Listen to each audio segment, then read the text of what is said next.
Broadcasting from the business capital of the world, this is the Podcast Business News Network. Welcome back to the show. We are so excited to have Leslie Self here, the founder of Self Paranormal Investigations. They're conducting investigations into a broad spectrum of paranormal activity and phenomena, and excited to get to meet him and the rest of the team today to talk more about this. So welcome to the show. How are you today? Doing good, thanks. How are you? I'm doing well. Thank you so much. It's glad to see you brought the whole crew here with you. For those that are just live on the podcast, and we're also on a live Zoom cast. So, Leslie, first and foremost, please introduce yourself to our listeners. Hi, I'm Leslie Self, the founder of Self Paranormal Investigations, and it's been a definite passion for 16 years. I've always had an interest into the paranormal since as far back as I can remember. I've had paranormal occurrences. I want to hear more about that for sure. First and foremost, how do we contact you all? What is the website or phone number, email address, or social media pages we can find you? Yeah, our phone number is 660-332-7718, and our webpage is selfparanormalinvestigations.com. And where are you based out of? We are based out of Craig, Colorado, and we have a branch in La Plata, Missouri as well. Beautiful. Well, let's, if you don't mind, give us a little bit of the background because I would love to hear about, you as a child and how you got into this. And I want to hear your experiences as well, Les. All right, yeah. Kind of growing up, I always had a lot of paranormal experiences. I guess it's kind of a sixth sense. My grandma self and my dad had what they called high dreams. And it's where they would be dreaming and looking down on situations that would happen. And usually the next morning they would get up and call each other and say, hey, I have a feeling this is going to happen. I had my high dream. And then I noticed that I did that as a child, and it just kind of snowballed into um, more and more paranormal things. And my dad was always very supportive of it. He got it. But my mom was like, you have an overactive imagination. And it wasn't until mom was in her 70s before she had her first paranormal experience and woke up to it. And then she would come to me and she's like, you're so right. And then she would have like the clear knowing. She would just know that something was going to happen, and she would like say, I have goosebumps, and I think so and so might have just died. And then pretty soon the phone would ring and we would be informed. So it's kind of interesting. They say everybody has the capability of doing it. It's just how in tune you are with that side of your body. And do you mind me asking what type of paranormal experiences did you have as a child to make you start being aware that, hey, I'm noticing or feeling something different than others? A couple of things. When I was a little kid, the fireplace that you can see behind me here, I guess there, I would be watching Saturday morning cartoons, and someone would just kind of pop over, and like I would see a head, not a body or anything, but just a head, and it was like she was curiously looking at me. And the first dozen times it scared the bejesus out of me, and I would tell mom and dad, and they usually divided in their response. My big thing that got me into the paranormal, I'd had a hip replacement and I went to my grandmother's house out in Missouri. She'd already passed, but we'd kept it. And I started having paranormal experiences. I'd hear people talking. My dog, I had a miniature schnauzer I took with me, Abby, and she would bark, and she didn't like little kids. And there was this little kid, and he would say, you'd hear knocking, and it's let me out. Come on, guys, I'm serious, let me out. And my dog would get up on my chest as I'm lying in the bed, pin her ears back, and bark. And I'm like, okay, I'm not hallucinating. The dog hears this. And so I decided to have cable TV hooked up to kind of occupy my mind. I'm like, maybe it's just, whatever. And I had a few more things. I thought I seen someone walking in the house in the reflection of the TV after I turned it off in the living room. I was laying on the couch and I was so afraid. I got up, crutched through the whole entire house with my gun, thinking I have an intruder.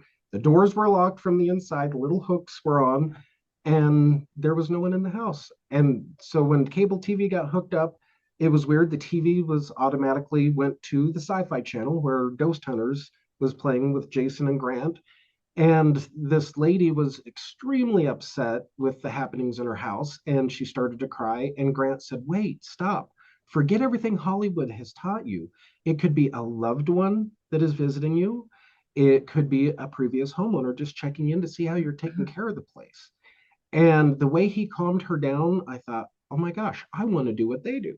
So I ended up going to their website and finding out you could become a TAPS family member, the Atlantic Paranormal Society. And they gave a whole strict guideline of how to investigate and things to do. So even though I just had the hip replacement and confined to the house a little bit, I got a hold of, well, the people you see here. And we started self paranormal investigations. We got to go to the Stanley Hotel and investigate with Jason and Grant 4 times. Mm-hmm. And so that was really awesome. They had people from the Catholic Church, they had demonologists. So we got to learn, when you have something bad, what to do and when to excuse yourself, because that's something else that's very important. About only 2% of hauntings are actually demonic or bad. The rest of them can either be explained away or it's literally friends, family, or someone that used to live in the area just popping in to say hi. So, Oh my goodness.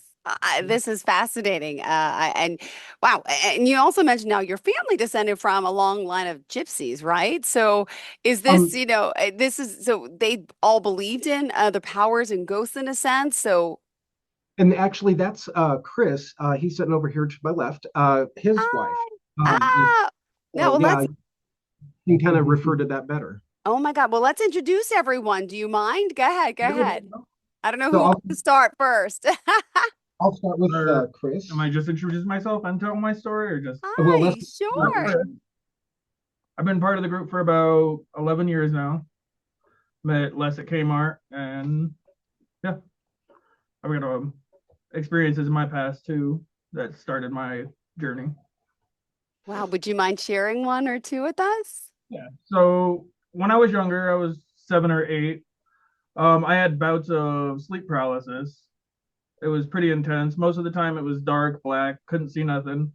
But the one time that I did get my eyes open, I could move my neck, and I looked up, and there was apparition or somebody standing in the doorway of my bathroom, leaning against the door, smiling at me, and it freaked me out. But I didn't think nothing of it. I thought maybe it was just part of my dream. But when I woke up and got out of the sleep paralysis, everything in the room was still the same. The light in the bathroom was on, but nobody's standing there. And then years later, when my brain developed and I could understand what had happened, and I could still clearly remember the face, um, I realized that it was probably a spirit looking in on me. And then I want to say like 10 years later, 17-ish, I was scrolling YouTube and came across a video called the Skull Experiment. And they were doing all kinds of investigations. Like they had a spirit radio that the voices would talk through and answer their questions like clear as day. They would do reels of tape in the dark, and it would appear with images that weren't on the tape, that were brand new, like the old camera tape that they had. All kinds of stuff, and that really fascinated me. And when I met Les at Kmart, we got to talking when we were putting up furniture and stuff. We talked for 3 4 hours on just ghosts and stuff, and he told me he was part of the paranormal group, and that's the day I joined. And my first investigation, the camera moved, and there was no way it could have moved because it was on the mantle of a fireplace, nothing behind it. Yeah, we were investigating a house where there'd been two people in the family die. One of them, it was a murder. He murdered his nephew, and it actually ended up getting ruled as a suicide, but the mother always kind of thought different. And then a year to the day after that murder had committed, he died of a heart attack right in front of the fireplace where the camera was moved on the mantle. So it added a lot of validity, but they were having problems with their electronics coming up missing. And it was a 13-year-old boy that had passed in the house. And so when the family got a hold of us to do the investigation, we went in, we contacted him. This video is on our YouTube page, House Investigation. It's 3 parts, Yeah. Colorado House Investigation. Okay. You can watch it there, but there's some really awesome things that happened in that. And I probably had, I have a spirit following me. It has for years, and it just like kind of replicates voices. I call it a mimic. but I don't feel like it's dangerous or anything. And like I'll be sitting in a room by myself or a house by myself, and I'll hear a voice of somebody that I know, and it would just say my name or hello, and I'm just like, oh, hi. Well, do we know why? Have you been able to contact it, the whole team, to find out what's going on, or is it, It has started talking to relatives, but it doesn't answer back. It just says hello, just like one time voice, and like I'll sometimes I'm like, wow. Mom, did you say something? This is And fascinating. All right, Les and Chris, who else on the team wants to say hello and introduce themselves? I would love to get your backstories, and then I want to talk about the work you're doing with all these investigations. And by the way, if you are just tuning in here on the podcast today, you were joined here. Go to Self Paranormal Investigations. That's selfparanormalinvestigations.com, and we're going to talk more here with our staff. Go ahead. Who's this? All right, my name's Dean, and my journey began on my seventh birthday. My mother had taken me and my older brother to a river down in Baton Rouge, Louisiana, and I didn't know how to swim, so I stayed kind of close to the shore. We met up with another family there, and they had a little boy about my age, so neither one of us knew how to swim. We just kind of walked along the edge, and the river was kind of picking up a little bit as it went and everything. And I somehow lost my footing and got swept away and I drowned. And I later woke up in the morgue. And that's where my journey began there as I started seeing spirit. I could actually, in my mind's eye, I could see just like I'm looking today out of my eyes. And I can still do it today. They still come. Wow, this is just fascinating. I have to just ask another question about this. So you woke up in the morgue. So everyone thought you were dead at this point, I obviously. was, I was pronounced dead, yes. And to dismay, what happened how did you wake up? Who was there? Who heard you? What did your family think? I mean, how did this even happen? What happened when you woke up? You're in the morgue. Walk me I'm through in, it. I'm in a body bag. Uh, they hadn't got to me to start preparing my body. And I started moving and pretty soon found my voice and started screaming. And there was two people there in the morgue and morticians or whatever they are, I don't know, in the morgue. Yeah. And they unzipped me and they got oxygen on me and got me actually talking, and they couldn't believe that I was alive. I mean, but yeah, I mean, yeah, the coroner pronounced me And dead. what did your family say? They were in the other room, probably in the hospital, still grieving, right? Yes, they were. It was just, I don't know what the word or how to describe. I mean, it was like happy, mad, sad, glad, just all of it all together. It was just shocking, Wow. and of course I'm 7 years old. I didn't know, what had happened. The only thing I remember whenever I was underwater is I was enveloped in a blue light. Wow. So you don't But remember pain, fear, nothing. You were just saved by yeah, I was safe. something. It was calm. It was the calmness. And Yes. so you walk around to this day and you could see spirits amongst you, whether you're at the Kmart or wherever, or how does it work? How do you Yeah. still see them? Yes, I do. I see them here in this house. I see them anywhere I go. I could be, talking to somebody on the street, Wow. and I can see Do the you see spirit. any around me? See through Um, through the screen? I do see a shadow, but I'm not for sure if how it's going with the on the computer part. Got it, got it. No, that's amazing. There is a shadow off on your right side. Okay. I'm not for sure. I'm not for sure if it's. I'm gonna say probably it's a male and mid 30s. Do they talk to you too, or you just see them? Now that's my thing is I am trying to enhance or hone Envelop in that. on my audio, Clear audience. Claire, clear. audience. Yes, Claire, audience. Wow. Right. And I've been working on that and it's progressing a little bit, but not as fast as I would like. But I've only been with the team for about 6 years now. And with all the devices that we have, I'm able to start communicating through them, which is helping me hone Great. in on my He clairaudient. has oh, I was going to say he has, whenever he's seen them before, we have a device called the Frank's box, and he can say he sees them, and then we can ask questions, and we can all get messages through there. But he's like, I see a woman, she's in her 30s or whatever, and then we'll get a female voice across the Frank's box Wow. that responds to his questions. So that's kind of Amazing. All right. And now last but not least, I don't want to leave you out. Who's this? Hi, I'm Dixie. Hi, Dixie. Nice to meet you. Please share your story with us. Well, I've been part of Self Paranormal, what, 15 years or 16. 16 Yep. years? And I've known Les. I knew his brothers, but I've known him working at Come and Go or whatever. I used to go in there a lot, and we just started talking about ghost hunting and stuff. But I think I was going to tell a story about when I was young and my first experience. I had a couple, but one experience that stands out is when I was about 4 years old in South Texas at my great grandmother's house. And I'm named after her, Dixie Lee. And I remember going in and playing in a room, and there was lots of family around, my aunts, my cousins, my mom, and everybody there. And I'm not sure why we were there at her house, but she was in a nursing home.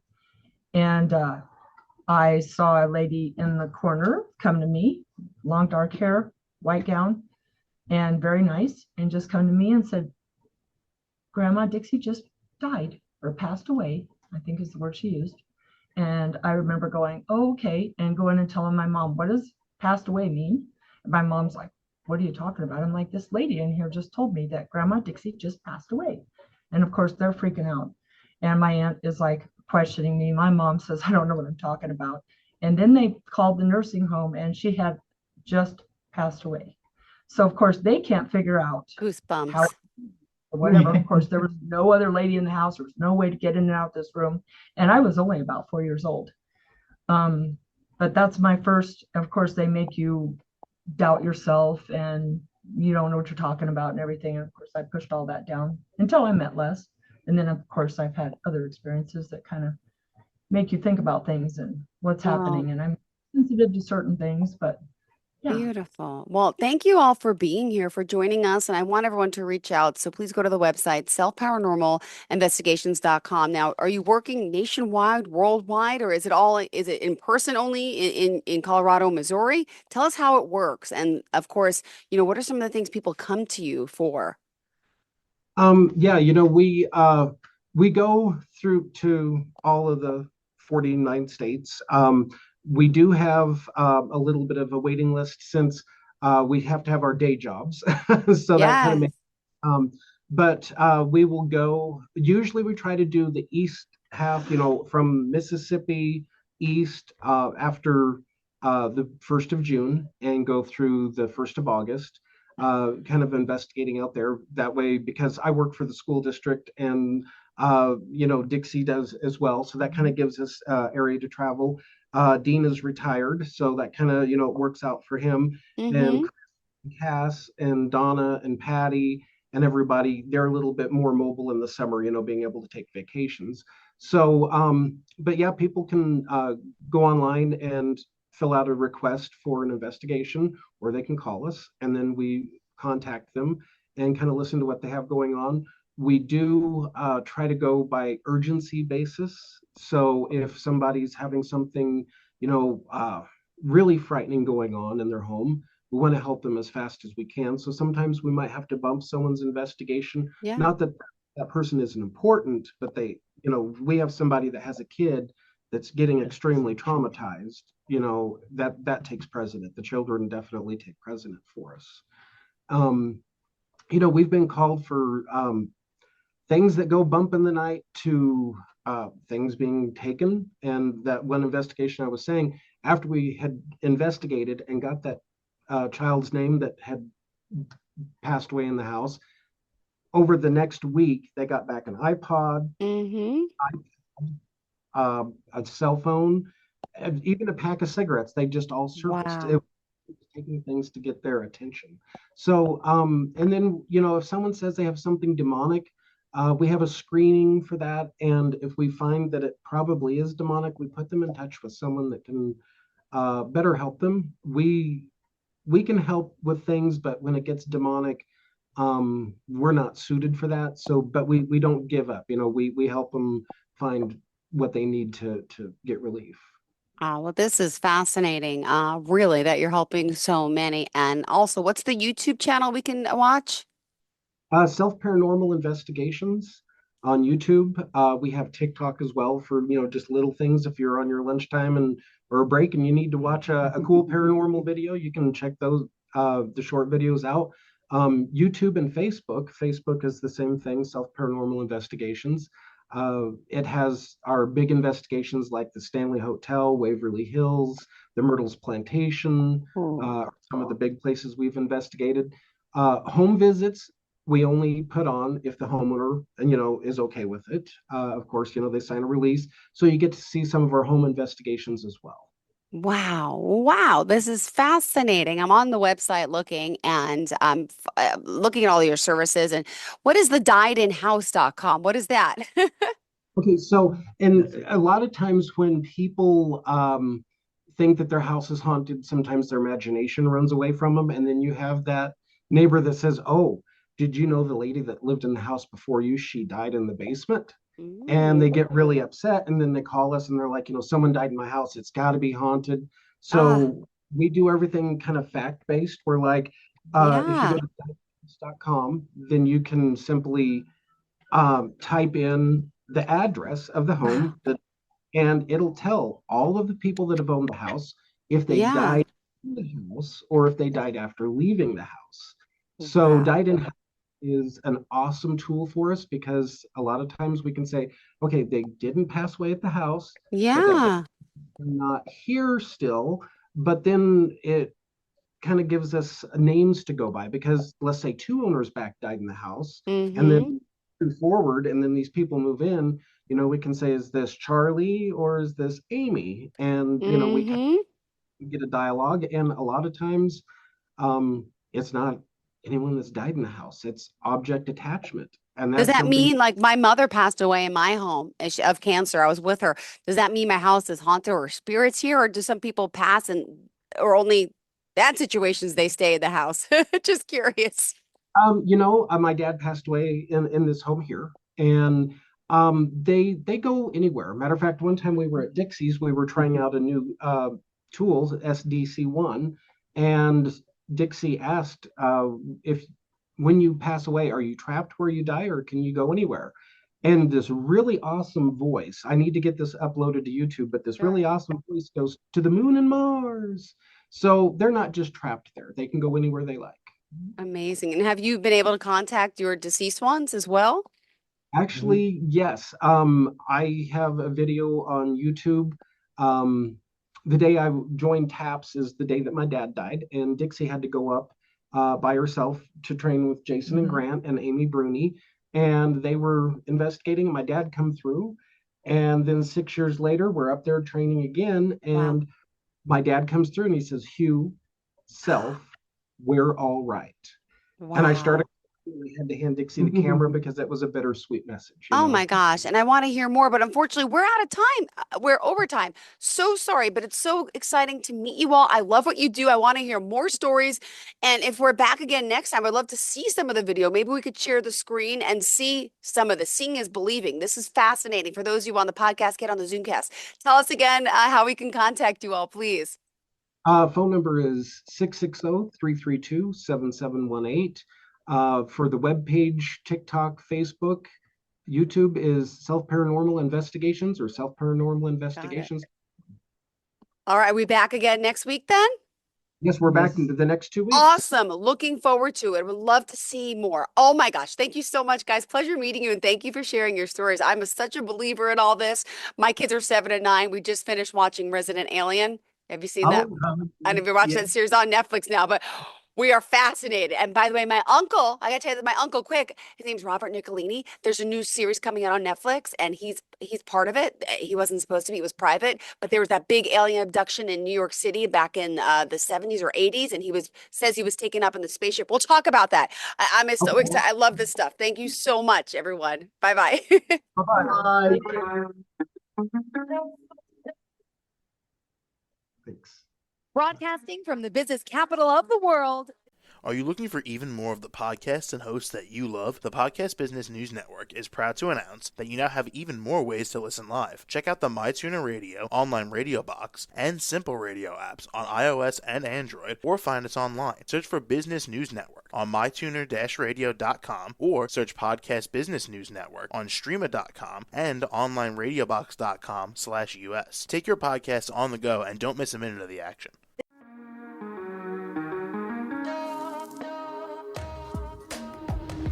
Broadcasting from the business capital of the world, this is the Podcast Business News Network. For nearly 2,000 severely injured veterans, everyday life has become filled with barriers.